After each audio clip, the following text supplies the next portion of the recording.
CISA has flagged a critical vulnerability in Fortinet products that permits remote code execution, urging federal agencies to apply the fixes by October 30th of 2024. This is in addition to other vulnerabilities from Palo Alto and Cisco that are also required to be patched by October 30th. And speaking of vulnerabilities, there is a new critical zero-day vulnerability in Mozilla Firefox that has been detected and is being exploited in the wild. But luckily, Mozilla turned around and released an update within 25 hours after discovery. So if you're using Mozilla Firefox, be sure to update as soon as possible.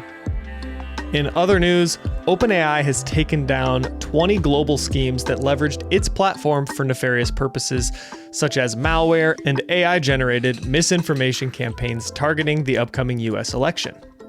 And finally, cybercriminals are using Unicode Obfuscation to stealthily deploy the Mongolian Skimmer, which is a malware targeting e-commerce platforms to steal sensitive user data. How does this Unicode Obfuscation help them to remain undetected? You're listening to the Daily Decrypt.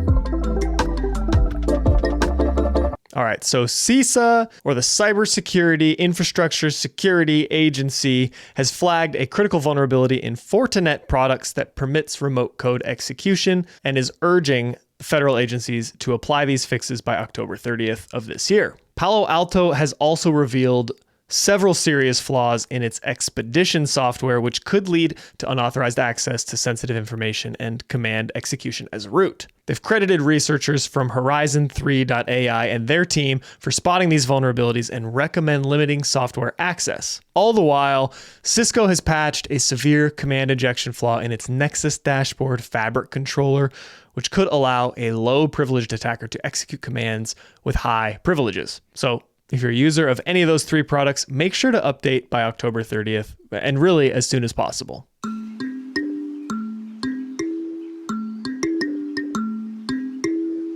Mozilla has released an urgent security update for its Firefox and Firefox ESR browsers to address a zero-day vulnerability. And yes, there is evidence that this zero-day vulnerability is being exploited in the wild. This vulnerability was discovered by ESET researcher Damian Schaefer, who identified it as a use-after-free vulnerability in animation timelines, and it allows for code execution in the content process. Now, most home users of this browser will receive the update automatically, but those with manual settings need to update through the browser settings. If you're an enterprise user, you can trust that your IT department will push these updates, but feel free to be proactive if that is in line with your acceptable use policies and other policies.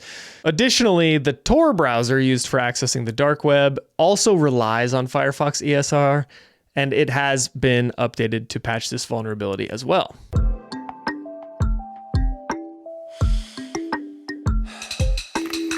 OpenAI has revealed that it has successfully disrupted over 20 operations and deceptive networks worldwide that aimed to misuse its platform since the beginning of the year. These malicious activities included debugging malware, creating fake social media profiles, and generating election-related content in various countries, including the US, Rwanda, India, and the European Union. Notable efforts disrupted include an Israeli company involved in generating social media comments, as well as a China-based group targeting OpenAI employees. Additionally, one of the groups OpenAI took down were Iranian, trying to exploit its models for purposes like malware debugging and to influence public opinion, specifically in elections. But despite these threats, OpenAI has noted that none of these efforts achieved viral status or major breakthroughs in malware development. The announcement here is also highlighting concerns raised by cybersecurity firm Sophos about the potential misuse of generative AI for spreading tailored misinformation, which could potentially manipulate political narratives and mislead audiences, which I definitely agree with. And to be honest, 20 seems a little low given the ease of access of this type of content creation. OpenAI can very easily be misused to perform whatever type of activity you're looking for, whether that's generating comments on posts or generating articles. You could spin up full websites with the code generated by OpenAI in a matter of minutes and pump out tons of non-factual content to just create doubt in readers' minds as to what is factual and what isn't factual. So even though this number is low, OpenAI remains vigilant and is really trying to help reduce this type of use on their platform. And finally, security researchers have uncovered a digital skimming campaign using Unicode obfuscation techniques to hide a malware known as the Mongolian Skimmer. This malware, embedded within JavaScript code, targets e-commerce platforms to steal sensitive data during checkout. By leveraging invisible Unicode characters, the skimmer evades detection and analysis, even disabling certain browser functions when developer tools are active. It cleverly adapts to different browsers and user interactions to enhance its effectiveness. Interestingly, it was discovered that two skimmer groups may be collaborating on compromised sites, evidenced by interactions through source code comments. Despite its use of obfuscation, the techniques employed are not new, but cleverly repurposed to appear more complex.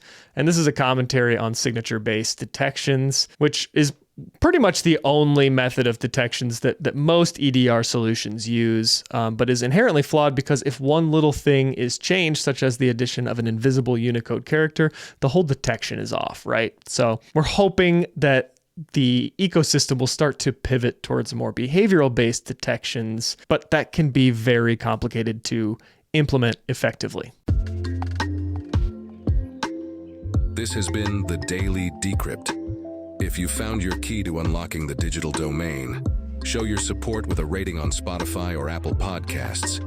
It truly helps us stand at the frontier of cyber news. Don't forget to connect on Instagram or catch our episodes on YouTube. Until next time, keep your data safe and your curiosity alive.